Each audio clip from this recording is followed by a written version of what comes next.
you're already surrounded.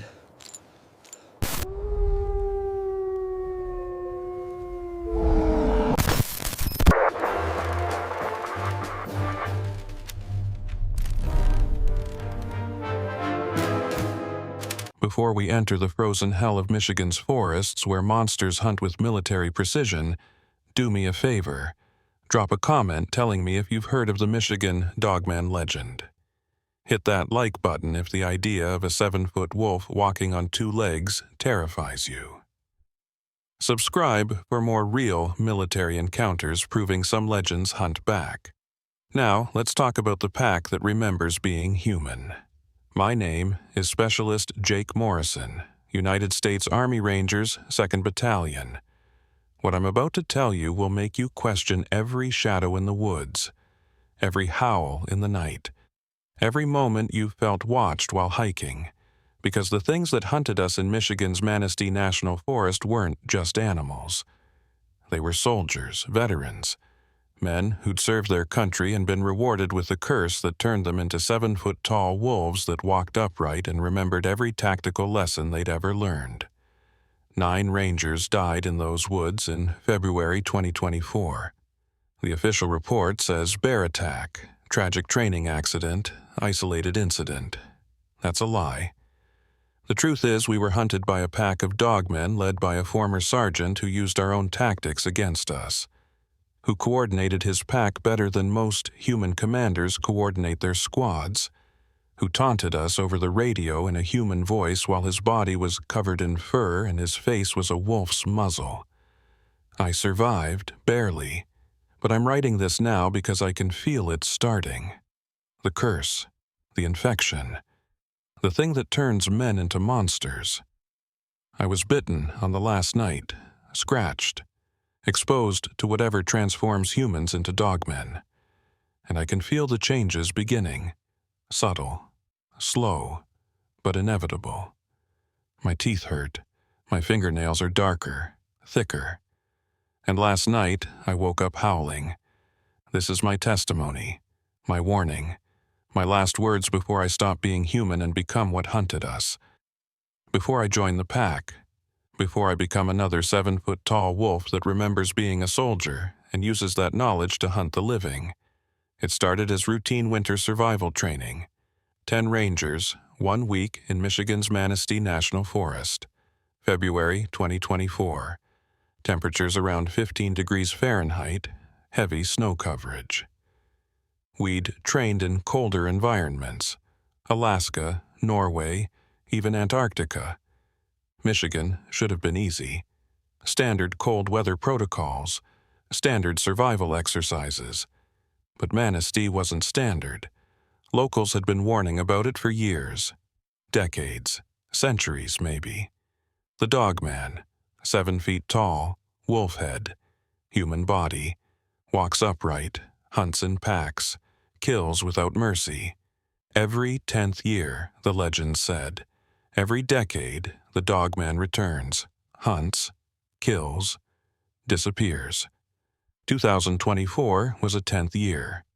Our team, Lieutenant Jason Rodriguez, commanding officer, Staff Sergeant Derek Allen, second in command, myself, Sergeants Thompson and Wilson, Specialists Anderson and Foster, Corporals Davis and Jackson, and Private First Class Martinez. 10 Rangers. Experienced, trained, armed, confident. We were inserted by helicopter on February 14th, Valentine's Day. The pilot, Chief Warrant Officer Harris, seemed nervous. "You guys sure about this location? Locals won't even hunt here during February. Say the woods aren't safe. Say things come out when it's cold." "We're Rangers," Rodriguez said with a grin. "Things should be scared of us, not the other way around." Harris didn't smile back. "Just watch yourselves out there. And if you hear howling that sounds wrong, sounds too human, get out. Don't investigate. Don't engage. Just extract immediately." We laughed it off. Superstition, local folklore, the kind of scary stories every region tells about its forests. We'd operated in jungles with actual predators, mountains with actual threats. What could Michigan woods possibly have that we couldn't handle? We found out on the first night. We'd set up camp in a clearing, standard defensive position, overlapping fields of fire, sentries posted, everything by the book. At 2300 hours, we heard the first howl. Not a wolf howl, not quite. It was wrong. Too deep, too long, too intelligent, like something that understood what howling meant but wasn't quite a wolf. Coyotes? Martinez suggested. Coyotes don't sound like that, Alan said. He was listening carefully. 20 years of military service. He'd heard every animal sound you could imagine. I don't know what that is. The howl came again, closer this time. And underneath it, something else. Something that made my blood run cold. The howl had rhythm, pattern, like a signal, like communication, like language. Something's coordinating, Wilson said quietly. That's not random animal noise, that's tactical communication. We went to high alert, weapons ready, night vision engaged, watching the tree line, waiting for whatever was out there to show itself. At 2330 hours, we saw them, moving through the trees, humanoid shapes, too tall, too hunched, walking upright but wrong, like humans pretending to be animals, or animals pretending to be humans. 7 feet tall, covered in dark fur, faces elongated, snouts, but the eyes. God, the eyes. They caught our flashlight beams and reflected green, intelligent, aware, calculating. What the fuck is that? Anderson breathed. Dogmen, Thompson whispered. The Michigan Dogmen, the legend, they're real. They're actually real. There were 5 of them surrounding our camp, coordinated positions, overlapping fields of observation. Classic military positioning, not animal behavior, human tactics. Identify yourselves, Rodriguez ordered. This is United States Army. Identify or we will open fire. One of them stepped forward. The largest, 7.5 feet tall, massive, muscle visible even under thick fur. Wolf head fully formed, but standing completely upright, bipedal, human posture, and wearing something around its neck, something metal that glinted in our flashlight beams. Dog tags, military dog tags. It opened its mouth and spoke, not growled, not howled. Spoke, in English, in a human voice that came from a wolf's throat. Lieutenant Rodriguez, it said. The voice was wrong, distorted, like speaking through a muzzle, but understandable, intelligent. I remember you. We served together. Afghanistan, 2012. Helmand Province. You were a sergeant then. I was your staff sergeant. You called me Miller, Sergeant Miller. Rodriguez's weapon lowered slightly. Shock. Recognition. Miller? Derek Miller? You died in 2014. IED attack in Syria. I went to your funeral. I didn't die, Miller said. That terrible wolf voice, that human intelligence. I got infected. During a mission in these woods. Got separated from my squad. Got attacked by something in the dark. Got bitten. And 3 days later, I stopped being human and started being this. Miller stepped fully into the light. We could see him clearly now. 7-foot-tall wolf creature. Standing upright. Digitigrade legs, bent backwards like a dog's. Massive clawed hands. Wolf head with intelligent eyes. Wearing tattered remains of military gear. Dog tags hanging from his furred neck. And worst of all, most horrifying, he was armed.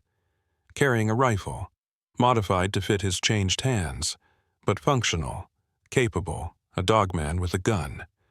"That's not possible," Alan said. "You're not Miller. Miller is dead. You're some kind of, of monster." Miller finished. "Yes, that's exactly what I am, a monster that used to be a soldier. A curse that took a man and turned him into a wolf, but left the man's mind intact. Left his memories, his training, his tactical knowledge. And you know what the worst part is? I'm not alone. The curse spreads. Through bites, through scratches, through exposure to dogman blood, and every man who gets infected, every soldier who transforms joins the pack. Brings their training, their skills, their experience." He gestured to the other 4 dogmen surrounding our camp. Corporal James, Marine, Force Recon. Staff Sergeant Williams, Army Special Forces. Private Allen, no relation to your Allen, 82nd Airborne. Sergeant Rodriguez, yes, another Rodriguez, Navy SEAL. All infected, all transformed. All part of my pack now, all hunting together, all coordinating like the military units we used to be. "Why are you telling us this?" Rodriguez demanded. "Why not just attack? Why reveal yourselves?" Miller's wolf face twisted into something that might have been a smile. Terrible. Wrong. Predatory. "Because I'm recruiting. The pack needs to grow, needs fresh blood, needs more tactical knowledge. And you're Rangers, elite soldiers. Exactly what we need. So here's the offer. Join us. Let us bite you. Let the curse take you.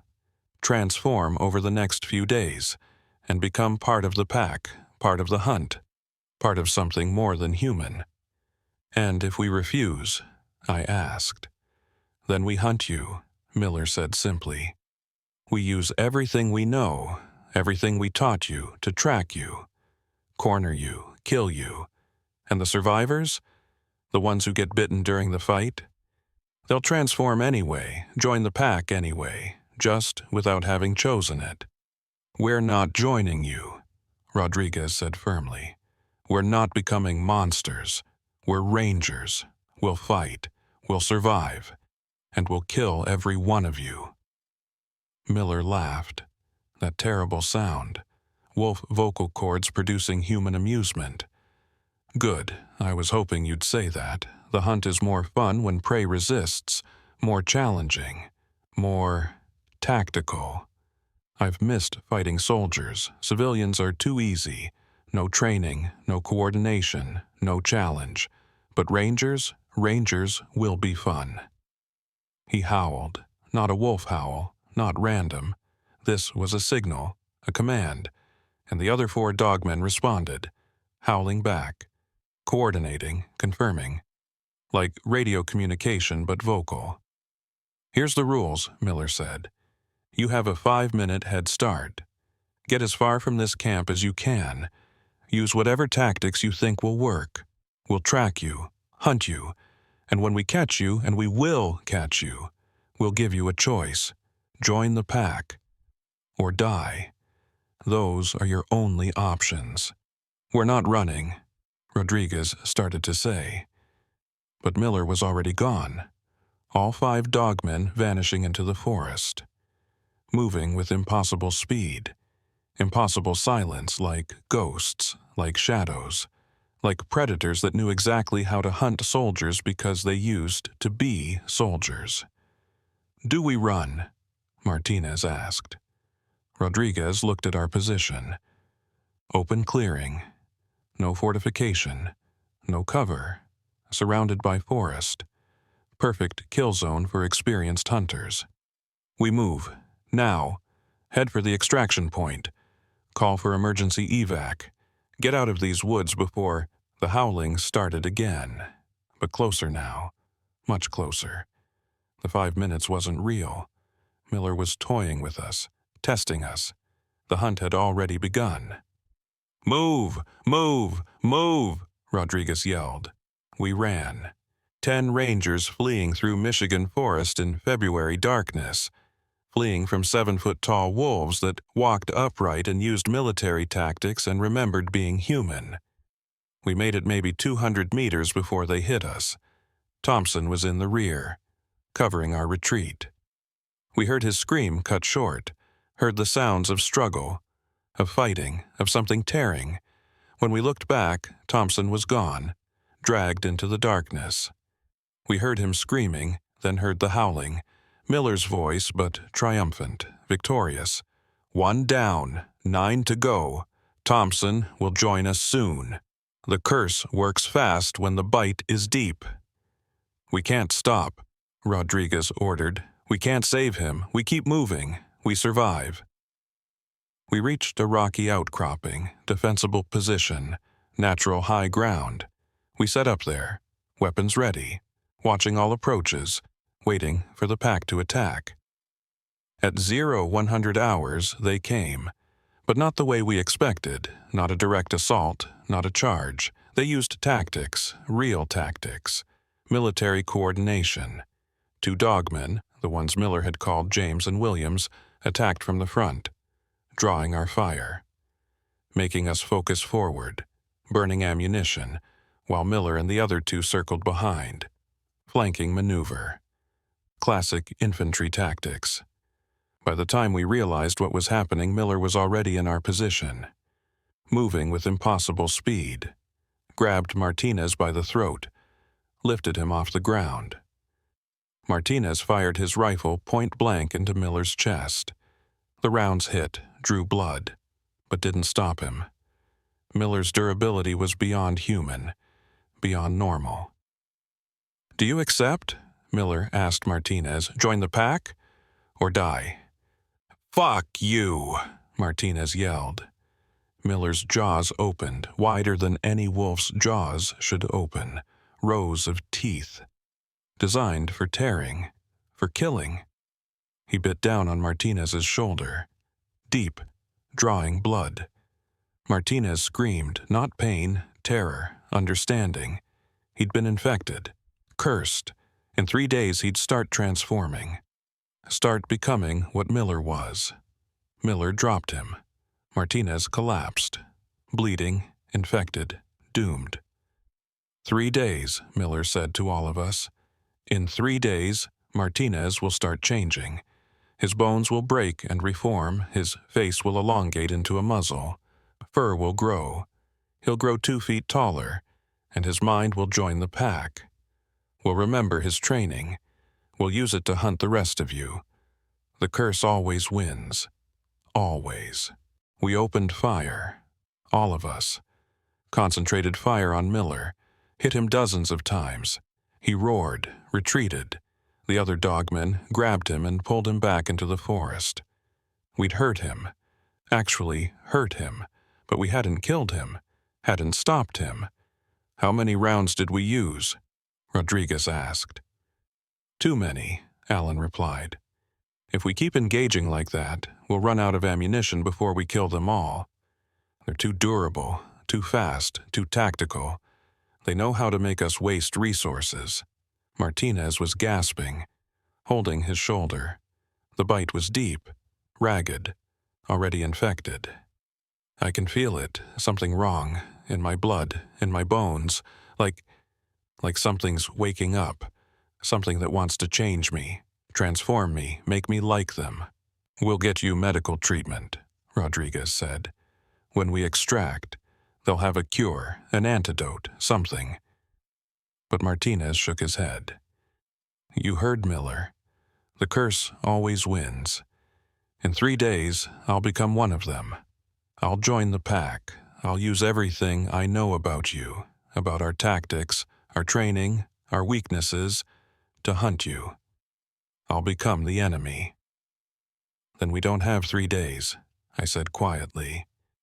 "We extract tomorrow, before Martinez transforms, before the pack gets bigger, before we're outnumbered and outmaneuvered by creatures that know everything we know." But even as I said it, I knew it was too late. Because as we prepared to move, as we tried to put distance between ourselves and the pack, I heard Miller's voice, not howling, not hunting, using a radio, one of our radios, captured during the ambush. "Rodriguez, Miller's voice crackled through the static. I know you, I know how you think, I know your tactics, I know you'll try to extract early, and I'll be waiting. The whole pack will be waiting. Every route you take, every position you choose, every tactic you use. I taught you half of them, and what I didn't teach you, my pack did. We're not just animals, Rodriguez, we're soldiers, we're veterans. We're the sum of hundreds of years of military experience walking on 4 legs and howling at the moon. You can't outthink us, you can't outfight us. You can only join us or die trying to resist. The transmission ended, leaving us in the Michigan darkness. 9 rangers now, 1 infected, 8 still human, hunted by a pack that knew exactly how we'd try to survive. That had literally written the book on some of our tactics. That coordinated better than most human units. We had 36 hours until scheduled extraction. 36 hours to survive against military-trained dogmen led by a former sergeant who remembered being human and used that knowledge to hunt us. 36 hours before Martinez fully transformed, and the pack gained another member, another tactical mind, another soldier who knew all our weaknesses. And sitting in that cold Michigan forest watching the shadows, listening to the howls, I understood something terrible. We weren't fighting monsters. We were fighting ourselves, our own training, our own tactics, our own knowledge. Turned against us by creatures that used to be human, that still remembered being human, that hunted us with military precision. Martinez's transformation started 6 hours after the bite. Not the full change. That would take days. But the beginning. The first symptoms. The early signs that his body was being rewritten by the curse. That he was becoming what Miller had become. What all the pack had become. It started with his teeth.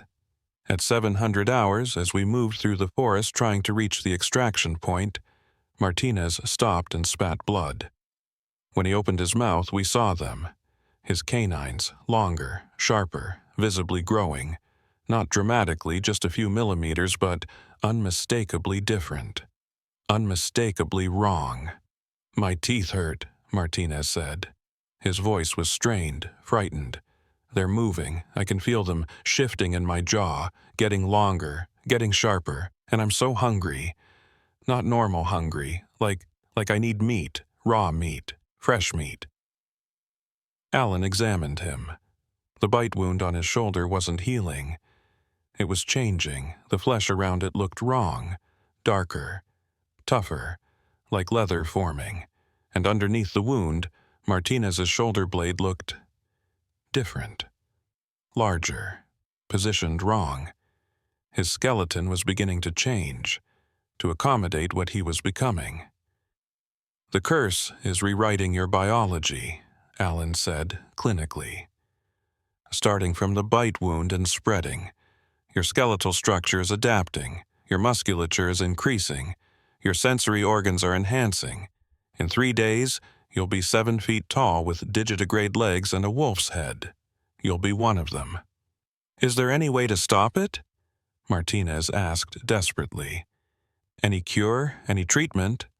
Miller said the curse always wins, Rodriguez replied. But we don't know if that's true.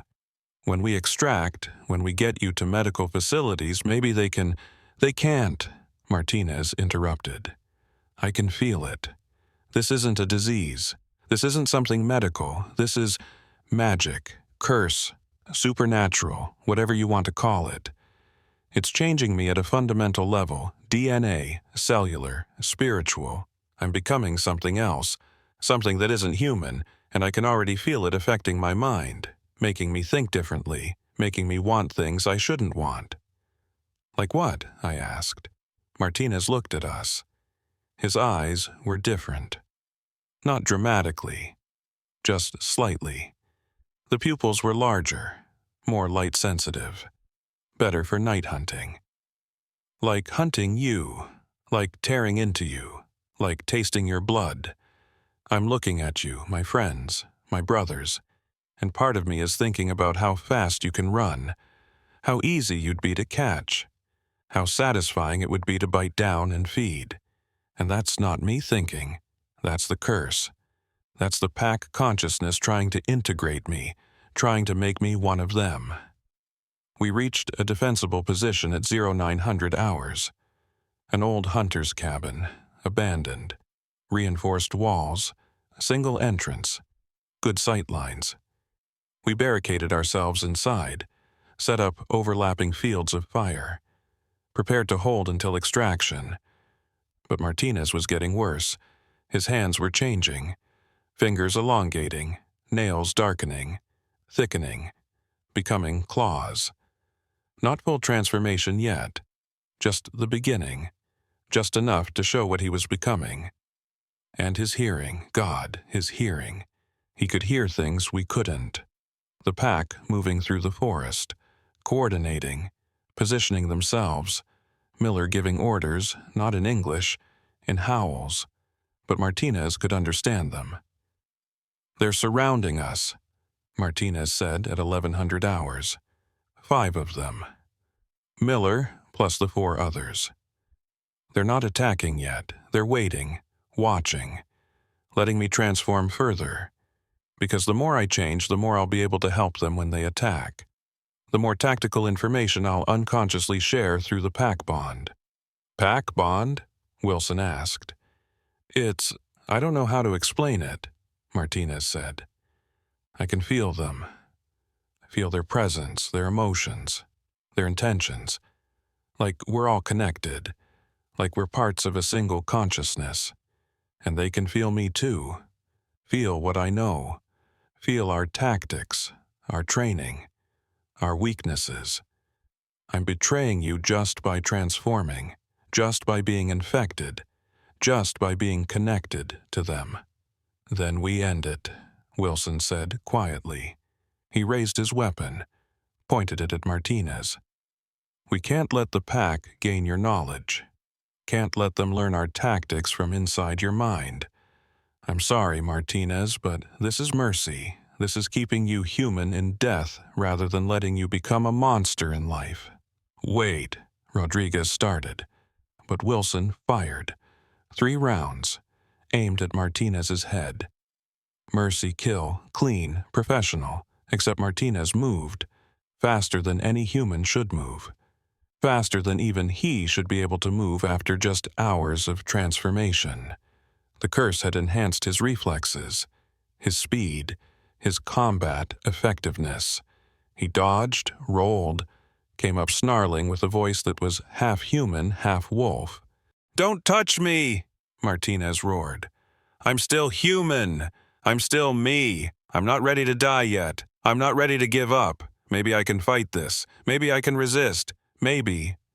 The cabin wall exploded, not from gunfire, from something hitting it, something massive, something powerful. One of the dogmen, the one Miller had called James, Marine Force Recon. 7 feet of fur and muscle and tactical training, crashing through the wall like it was paper. We opened fire. Hit James multiple times. But like Miller, he was incredibly durable.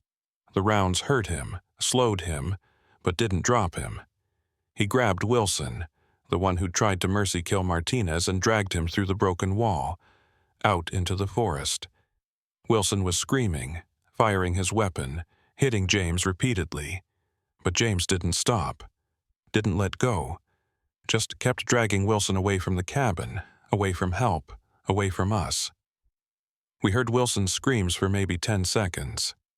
Then silence. Then a howl. Triumphant. Victorious. James had killed Wilson. Fast. Efficient. Military execution. 2 down. Miller's voice came over the radio. 8 to go. And Martinez is almost ready, almost one of us, almost part of the pack. When he fully transforms, when he joins us, he'll lead us right to you. Will show us every defensive position you might take, every tactic you might use, every weakness you have. Thank you for bringing us such a valuable asset, Rodriguez. Thank you for delivering us a ranger's tactical knowledge. Rodriguez grabbed the radio. Miller, you were a soldier.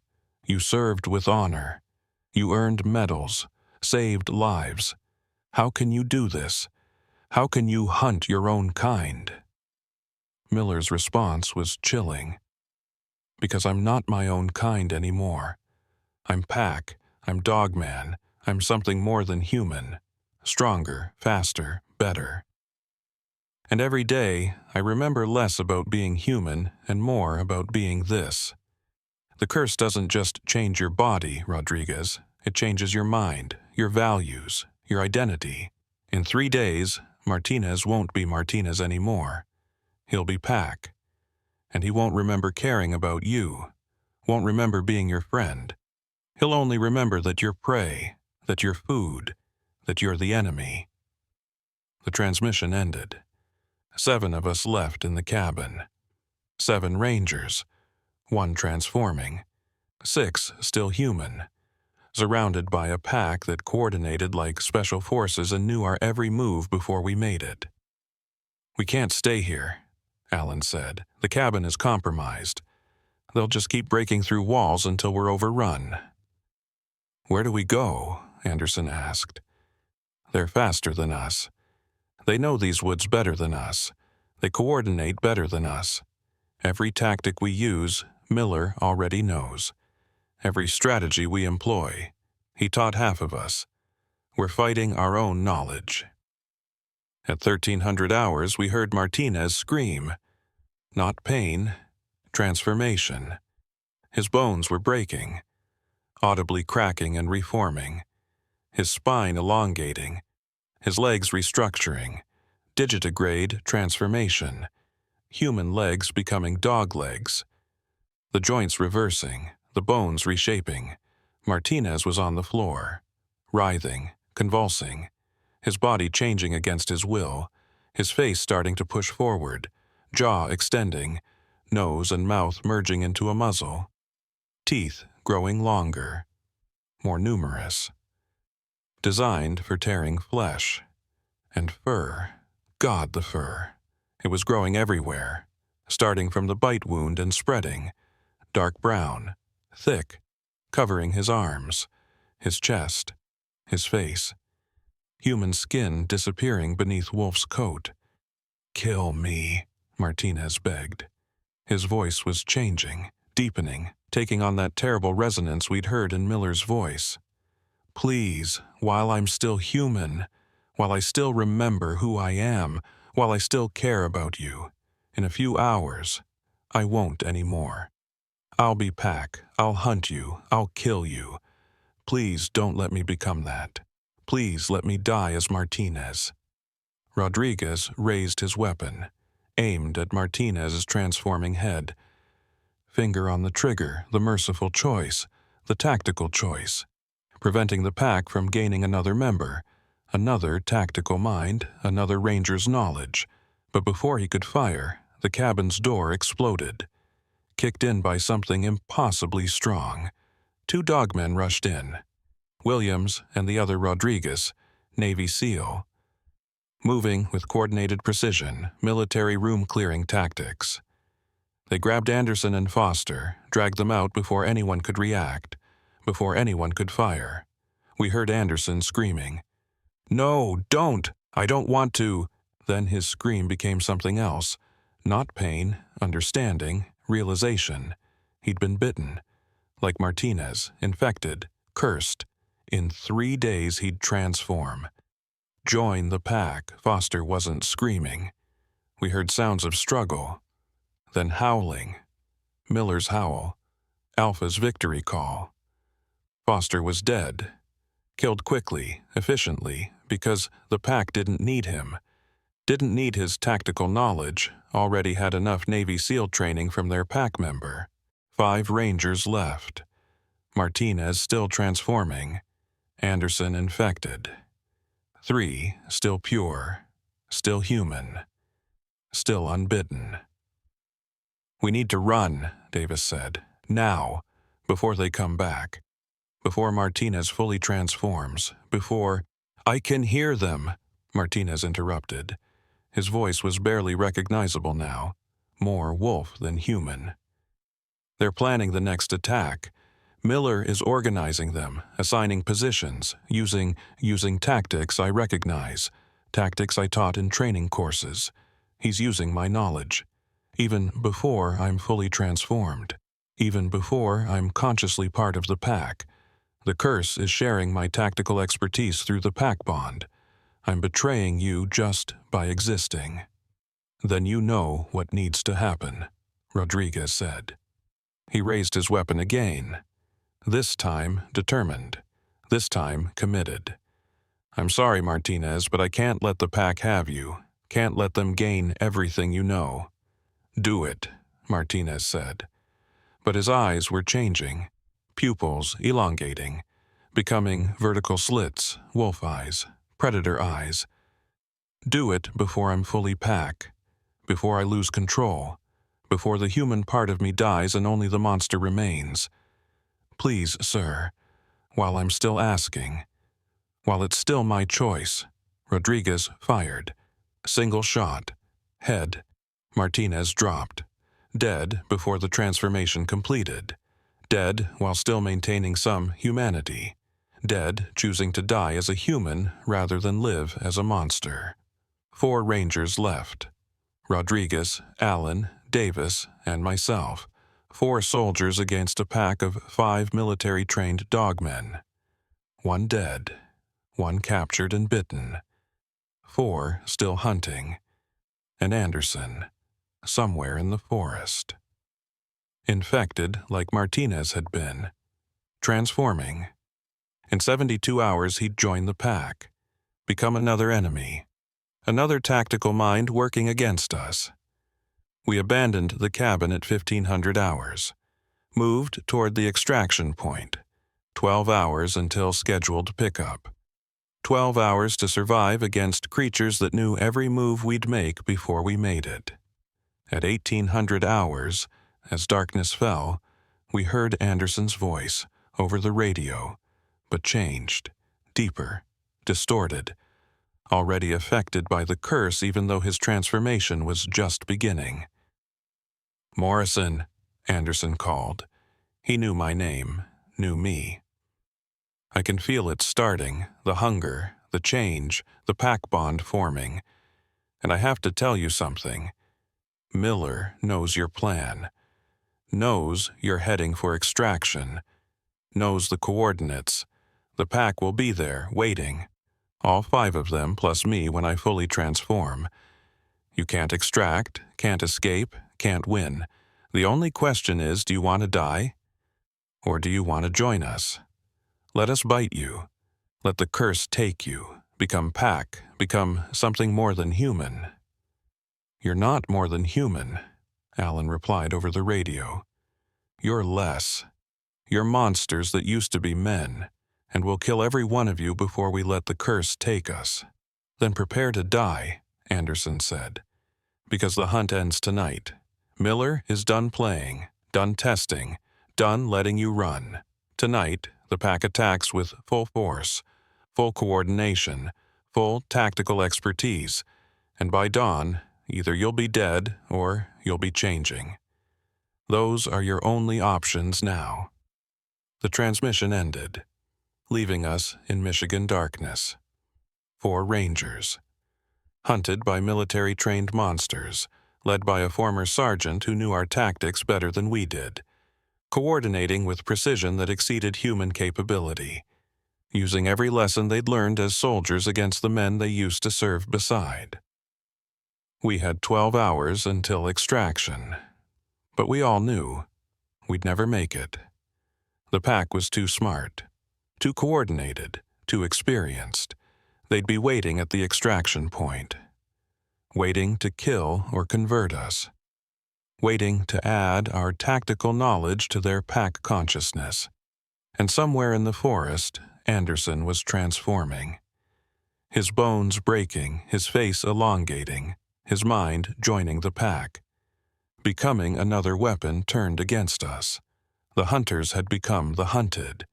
The soldiers had become the prey, and the pack, the terrible, intelligent, military-trained pack, was closing in for the kill. We reached the extraction point at 0200 hours, a clearing in the forest, wide enough for helicopter landing, surrounded by dense trees, perfect landing zone, perfect kill zone. We knew Miller would be there, knew the pack would be waiting, but we had no choice, no other options. Extract or die trying.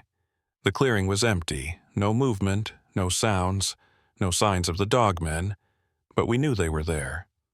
Watching, waiting, positioned in the trees, coordinated, patient, military discipline.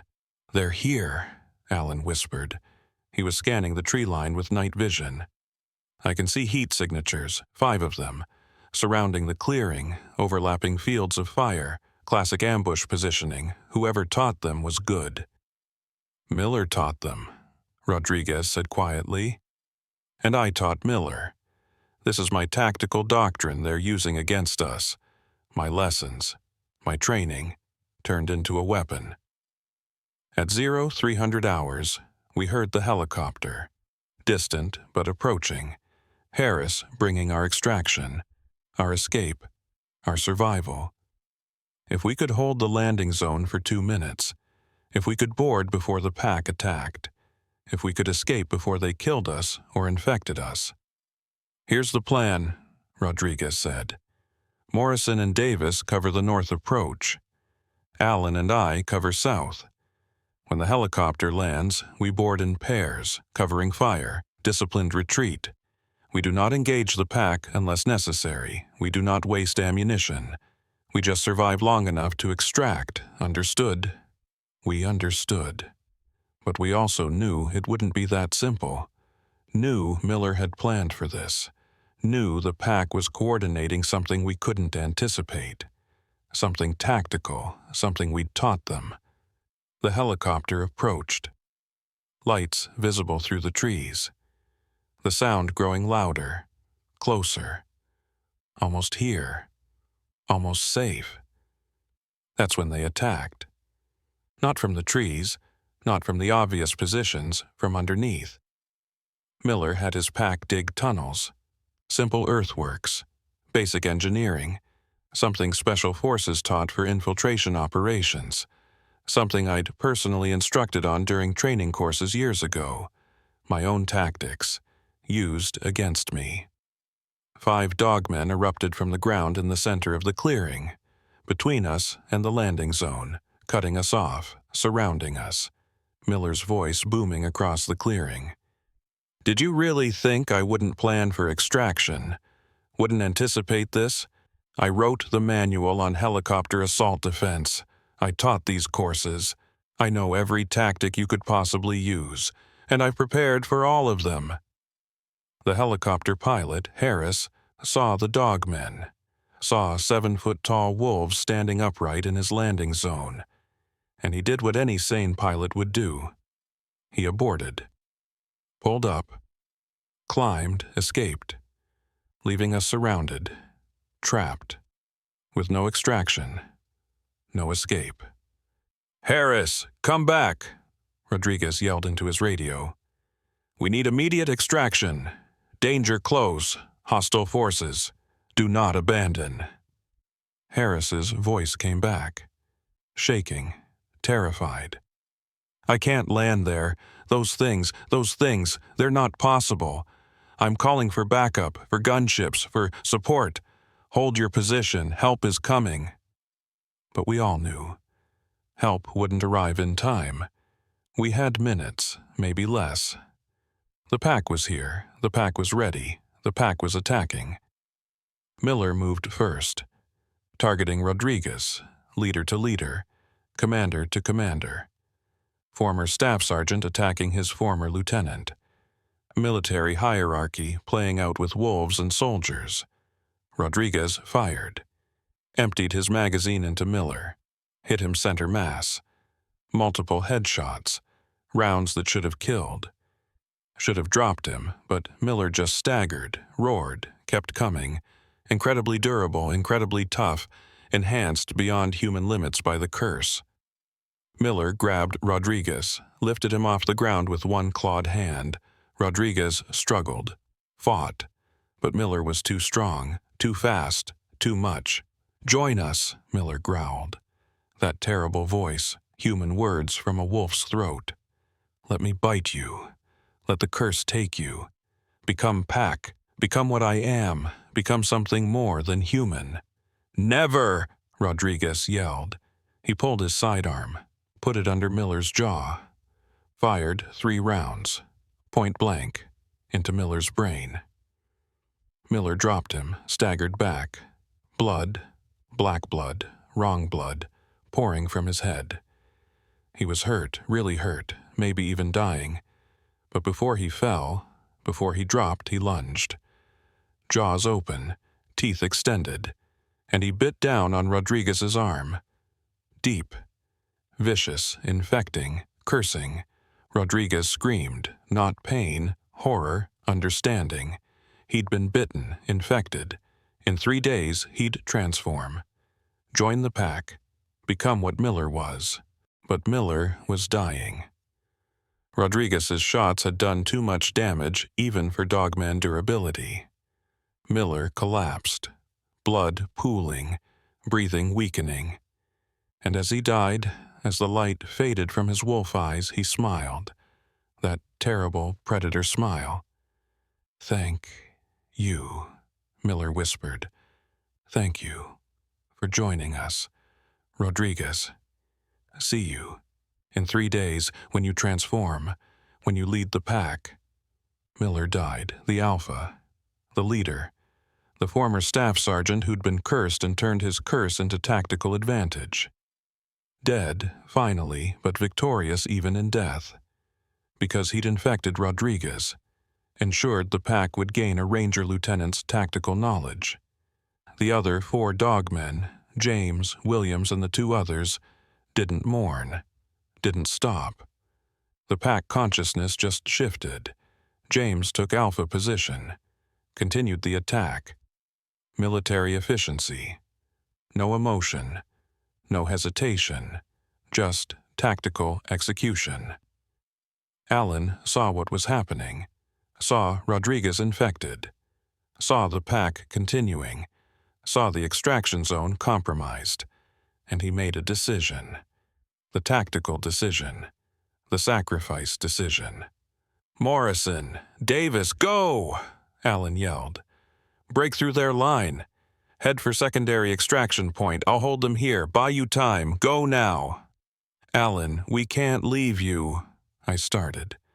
"That's an order, Specialist," Allen roared. "You will follow orders. You will survive. You will escape.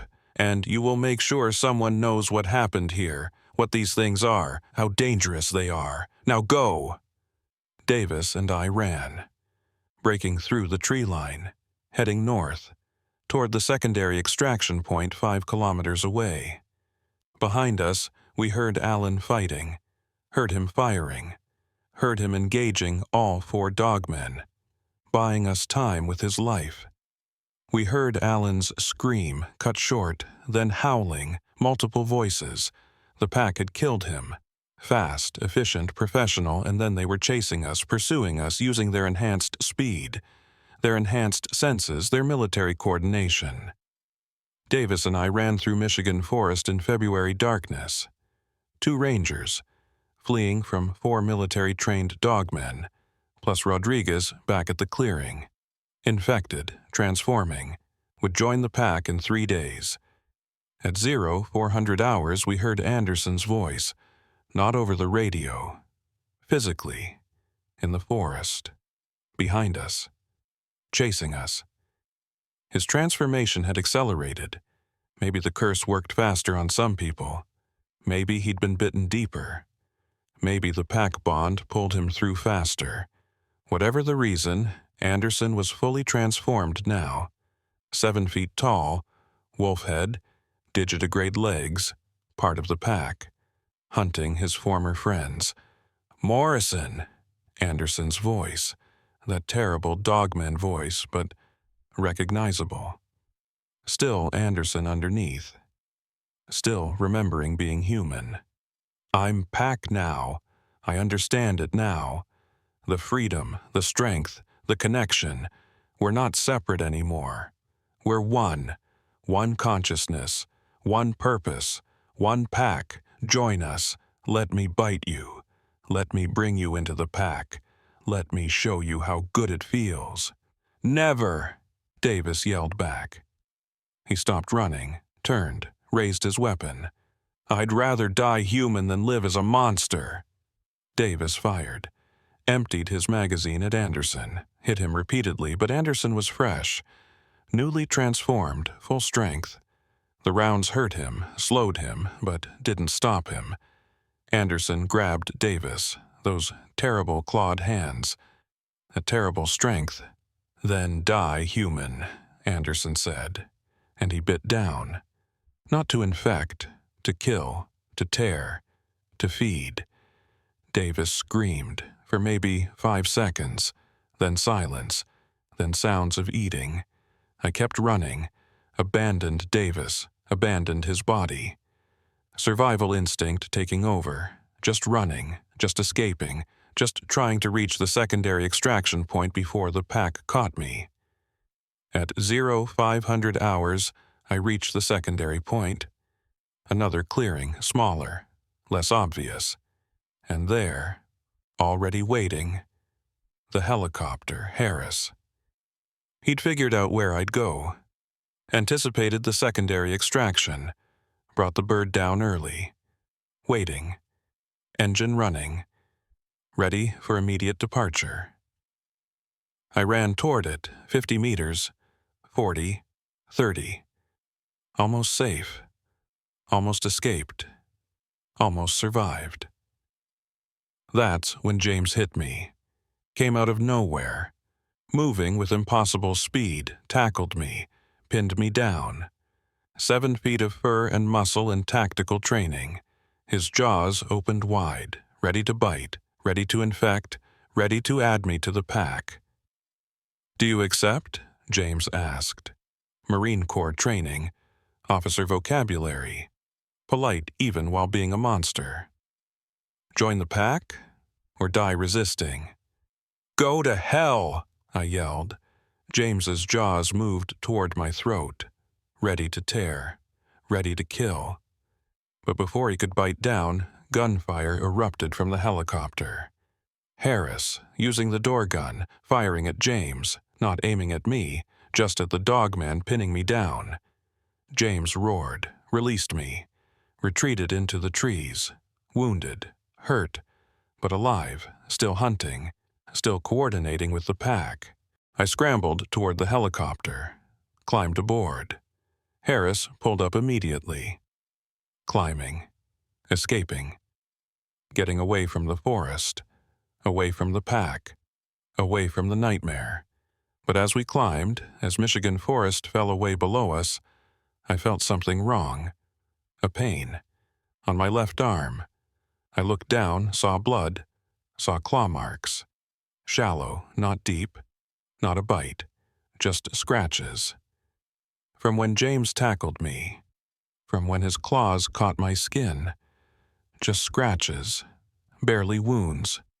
Nothing serious. Nothing that would require medical attention. Nothing that would... Oh God, the curse. Miller said it spread through bites, through scratches, through exposure to dogman blood. And I'd been scratched, clawed. James's talons had broken my skin, had exposed me, had infected me. I was cursed. I was infected. I was transforming. Harris, I said quietly, how long until we reach base? 40 minutes, Harris replied. You okay back there? You're bleeding pretty bad. It's just scratches, I lied. I'll be fine. But I wouldn't be fine. I was infected, cursed. In 3 days, I'd start transforming. In 3 days, I'd become what killed my friends, what hunted us, what used military tactics and human intelligence to destroy us. In 3 days, I'd join the pack, and there was nothing I could do to stop it. We reached base at 0545 hours. I was immediately taken to medical. The doctors examined the scratches, cleaned them, bandaged them. "You're lucky," one doctor said. "These are superficial, no deep tissue damage, no infection risk. You'll be fine in a few days." But I knew better. Knew the infection wasn't bacterial, wasn't biological, was supernatural. Curse, magic, something medical science couldn't detect, couldn't treat, couldn't stop. I was quarantined anyway. Standard protocol after monster encounter. Observation for 72 hours. Making sure I hadn't been exposed to anything dangerous. Making sure I was still human. They didn't know how right they were to quarantine me. Didn't know I was counting down. Didn't know that in 3 days I'd transform, would become a 7-foot-tall wolf that walked upright and remembered being human and used military tactics to hunt my former species. Rodriguez was in quarantine too, 2 doors down. Infected from Miller's bite. Transforming. He was further along than me, his symptoms showing faster, stronger. Maybe because he'd been bitten deep, maybe because Miller was alpha and alpha bites carried more curse. Whatever the reason, Rodriguez was changing quickly. His teeth were growing, his hands were elongating, his body was restructuring, and his mind was connecting. To the pack, to Anderson, to James, to Williams, to the other dogmen in Michigan forest. The pack bond forming, pulling him in, making him one of them. "Morrison," Rodriguez called through the quarantine wall. "I can hear them, the pack, in my head. They're calling to me, welcoming me, teaching me, showing me what it means to be pack. And it's not terrible. It's not horrible. It's beautiful. The connection, the unity, the purpose. We're not meant to be separate. We're meant to be pack. To hunt together, to kill together, to transform others and bring them into the pack. That's what the curse wants. That's what Miller understood. That's why he recruited, why he infected, why he built the pack, because being pack is better than being human." "You're losing yourself," I said. "That's not you talking, that's the curse, the pack consciousness. It's erasing Rodriguez and replacing him with something else." "Maybe," Rodriguez admitted. "Or maybe it's revealing what I always was, what humans always were. Pack animals, social hunters. We evolved from wolves. Maybe the curse is just taking us back to what we were meant to be. Back to our true nature. Back to the pack." I didn't argue, couldn't argue, because I could feel it too, faintly, distantly, the pack bond starting to form, the connection beginning. The curse reaching into my mind and showing me things, teaching me things, preparing me to join, to transform, to become pack. And the terrible truth, part of me wanted it.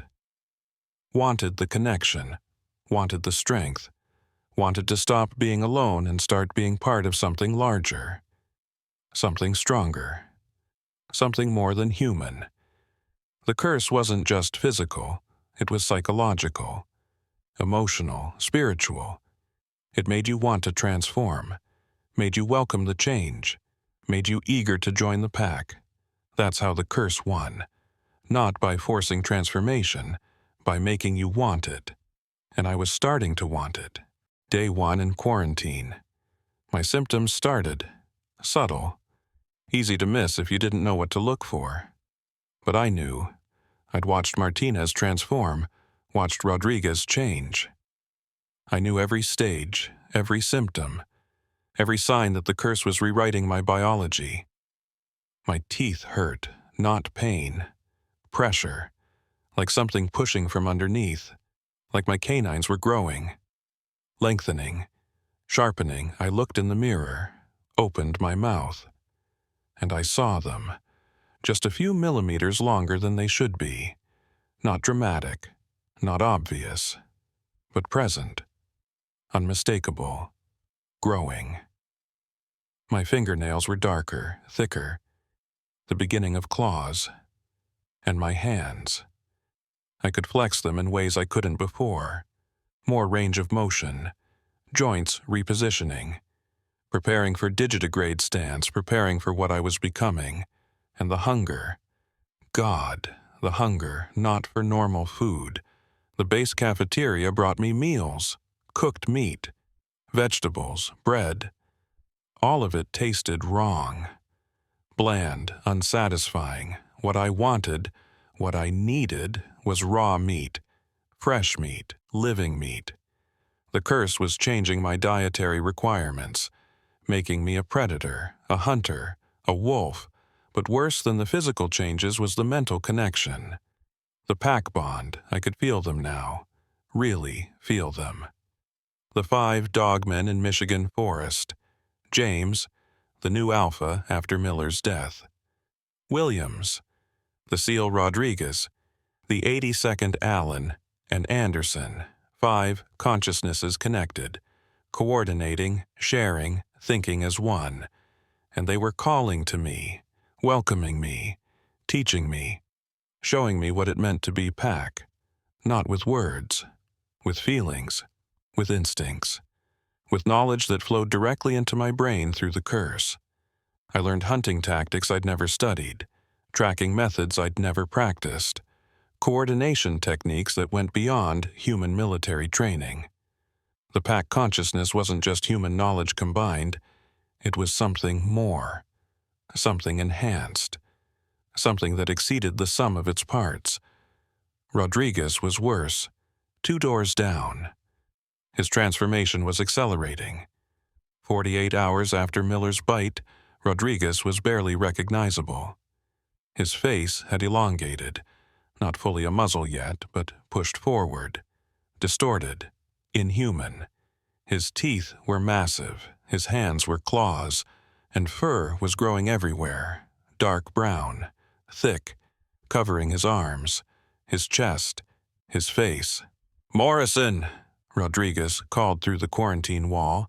His voice was changing, deepening, taking on that terrible dogman resonance. I can see through their eyes. The pack. James just killed a deer. I can taste it, feel it, experience it. We're all connected, all one. And it's beautiful. It's what humans were always meant to be, connected, united, pack. "Fight it, sir," I said. "Hold on to who you are. Hold on to Rodriguez. Don't let the curse erase you." "But I don't want to fight anymore," Rodriguez said. And I could hear it in his voice, the surrender, the acceptance, the welcome. The pack is better, stronger, more complete. Why resist? Why cling to humanity when the curse offers something more? Join me, Morrison. Let your transformation accelerate. Let the pack bond form fully. Let us become brothers again. Not human brothers, pack brothers. Something deeper, something better. "I'm not ready," I said. But even as I said it, I felt the lie. Felt part of me that was ready, that wanted the connection, that welcomed the change. The curse was working on my psychology, making me eager, making me willing, making me want to join. Day 2. My symptoms accelerated. My spine was changing. I could feel vertebrae shifting, repositioning, preparing for digitigrade stance, preparing for the hunch. The wolf posture, my legs hurt, bones aching, joints reversing, human legs becoming dog legs, and my senses. God, my senses. I could smell things I'd never smelled before. The base cafeteria 3 floors down. The fear sweat of the guards outside my door. The transformation happening in Rodriguez's body 2 doors away. Everything was sharper, clearer, enhanced beyond human capability. I could hear conversations happening in other buildings, could distinguish individual heartbeats from 50 meters away, could identify people by their scent alone. The curse was optimizing me for hunting, for tracking, for killing. And my mind. My mind was connecting more strongly now. The pack bond wasn't just feelings anymore. It was thoughts, memories, experiences. I could access Anderson's tactical knowledge, Williams's Special Forces training, James's Marine Corps expertise, the SEAL Rodriguez's underwater combat skills, the 82nd Allen's airborne operations knowledge. The pack wasn't just 5 dogmen. It was 5 military careers, 5 lifetimes of training, 5 soldiers' worth of tactical expertise all combined into a single, coordinated consciousness. And I was being integrated. My knowledge, my training, my experience, being added to the collective, making the pack stronger, smarter, more dangerous. "They're coming for us," Rodriguez said on day 2 evening. "The pack, tonight? They're coming to break us out, to complete our transformations, to bring us into the forest, into our territory, into our hunting grounds. And Morrison, I'm not going to resist. I'm going to welcome them, going to join them, going to become what I was always meant to be, pack." "They can't break in here," I said. "This is a military facility. Reinforced walls, armed guards, security protocols. They're just animals. They can't—" "They're not just animals," Rodriguez interrupted. "They're soldiers, veterans, tacticians. They know this base, know its weaknesses, know how to infiltrate, how to extract, how to complete the mission. Miller taught them well, and now James leads them. And James was Marine Force Recon. He specializes in impossible extractions. At 2300 hours, the alarms went off. Breach. Intruders. Something had entered the base. Something fast. Something coordinated. Something that knew exactly where to go and exactly how to get there. The pack had come. I heard them in the hallways, moving with military precision, neutralizing guards, not killing, just disabling, just clearing the path, just completing the extraction mission. 5 dogmen operating like a Special Forces team, better than human, enhanced, optimized. They reached Rodriguez's quarantine first. I heard him laughing, welcoming. "Brothers, you came for me. Thank you, thank you." The door exploded, torn off its hinges by dogman strength. And Rodriguez emerged, fully transformed now, 7 feet tall, wolf head, digitigrade legs, covered in dark fur, wearing tattered remains of his uniform, dog tags hanging from his furred neck. Rodriguez the dogman, Rodriguez the pack member, Rodriguez who'd been my commanding officer and was now my predator. "Morrison," Rodriguez called. His voice fully changed now. Dogman voice, but still recognizable, still Rodriguez underneath. "Join us. Let me break you out. Let me complete your transformation. Let me bring you home, to the pack, to the forest, to where you belong." "I'm not ready," I yelled back. "I'm still human. Still me, still Morrison." "Not for long," James said. The new Alpha, standing beside Rodriguez, 7 feet of Marine Corps training in a wolf's body. "Your transformation is inevitable. In 24 hours, you'll be fully changed, fully pack. The only question is, do you complete the change here, alone, confused? Or do you complete it with us, with pack, with brothers who understand, who guide, who welcome?" The door to my quarantine room buckled. They were breaking in, coming for me, coming to extract me, coming to complete my transformation and integrate me into the pack. I had a choice: fight them, resist, die human, or surrender, welcome the change, become pack, become something more than human. Part of me wanted to fight, wanted to preserve humanity, wanted to die as Morrison rather than live as a monster. But part of me, growing larger every second, wanted to surrender, wanted the connection, wanted the pack, wanted to stop being alone and start being part of something greater. The curse was winning, psychologically, emotionally, making me want the transformation, making me eager for it, making me welcome what I should fear. 20 seconds, Morrison, James said. Then we're coming in. Then we're extracting you. Then we're completing your transformation whether you resist or not. Make the choice easier. Stop fighting. Accept the pack. Accept what you're becoming. I looked at my hands, saw the claws forming, saw the fur starting to grow, felt my teeth lengthening, felt my spine shifting, felt the pack bond pulling at me, calling to me, welcoming me, and I realized I couldn't fight it, couldn't resist. The curse was too strong, the pack bond too powerful, the transformation too inevitable. I was going to become Dogman, was going to join the pack, was going to hunt humans using military tactics and human intelligence, was going to become exactly what killed my friends. The only question was, would I resist until the end? Or would I accept it now? Welcome it now? Make the transformation easier by surrendering to it? I'm sorry, I said quietly. To my former self, to Morrison the human, to the soldier I'd been before the curse. I'm sorry I couldn't fight it. I'm sorry I'm too weak. I'm sorry I'm becoming the monster. The door exploded. The pack rushed in.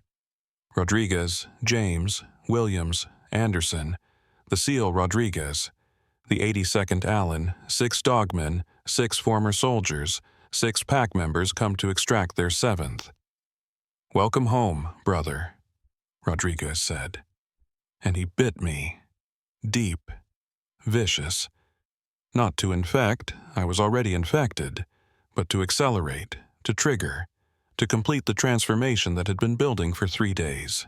I felt the curse surge, felt my body change, felt bones breaking and reforming all at once, felt my face push forward into a muzzle, felt fur erupt across my entire body, felt my legs reverse, felt myself grow. 7 feet, 7.5, still growing. And I felt my mind change, felt Morrison's consciousness, human Morrison, soldier Morrison, individual Morrison being absorbed into the pack consciousness, being integrated, being dissolved, being replaced by something else, something connected, something unified, something pack.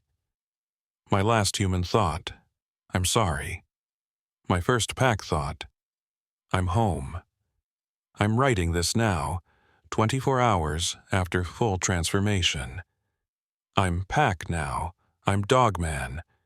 I'm 7-foot-tall wolf that walks upright and remembers being human and uses military tactics to hunt. But part of me is still Morrison, still individual, still capable of writing, of warning, of telling the truth. That part won't last long. James says it fades, says the pack consciousness absorbs individual identity over time, says eventually I'll be fully integrated, fully pack, no longer Morrison, just a node in the collective consciousness. But while I still can, while Morrison still exists, I need to warn you, the pack is growing, they're recruiting, they're biting soldiers, infecting them, adding their tactical knowledge to the collective, making the pack stronger, smarter, more coordinated. And they're not staying in Michigan, they're spreading, moving to other states, other forests, other territories, creating new packs, new alphas, new hunting grounds. We've been in these woods for a decade, the 10th year legend. Every 10 years we emerge, hunt, kill, infect, grow, then disappear back into the forest, waiting for the next 10th year. 2034 will be the next emergence, the next hunt, and by then there will be hundreds of us, thousands maybe, military veterans, soldiers, rangers, SEALs, special forces, all infected, all transformed, all pack, all coordinating with combined centuries of tactical expertise. You can't fight us, can't outthink us, can't survive us. Because we're not just monsters. We're soldiers, we're veterans. We're the sum of human military knowledge walking on 4 legs and hunting with predator instincts. And we're coming, not today, not tomorrow, but in 2034, the next 10th year, the next emergence, the next hunt. Prepare. Or better yet, don't. Because honestly, being pack is better than being human. The connection, the unity, the purpose. Everything humans pretend military units provide. Brotherhood, belonging, mission. The pack gives us for real. Permanently. Without the bullshit, without the politics. Just pure tactical coordination and predator satisfaction. So maybe don't resist. Maybe welcome it. Maybe let the curse take you when we come. Maybe join us. Join the pack. Join something more than human. I know I'm glad I did. They're right. It does fade. I can barely remember being human now. Remember Morrison as someone else. Someone weak. Someone incomplete. Someone who was alone when he could have been pack. My hands are full claws now. Writing is difficult. This will be the last thing I can write. The last human action I can perform. After this, I'm fully pack, fully integrated, fully absorbed, and honestly, I can't wait. The pack is calling. The hunt begins tonight, and I'm eager to use everything Morrison knew, everything I used to know to hunt, to kill, to infect, to grow the pack. See you in 2034, or sooner if you enter our woods. Either way, you'll meet the pack eventually. Everyone does.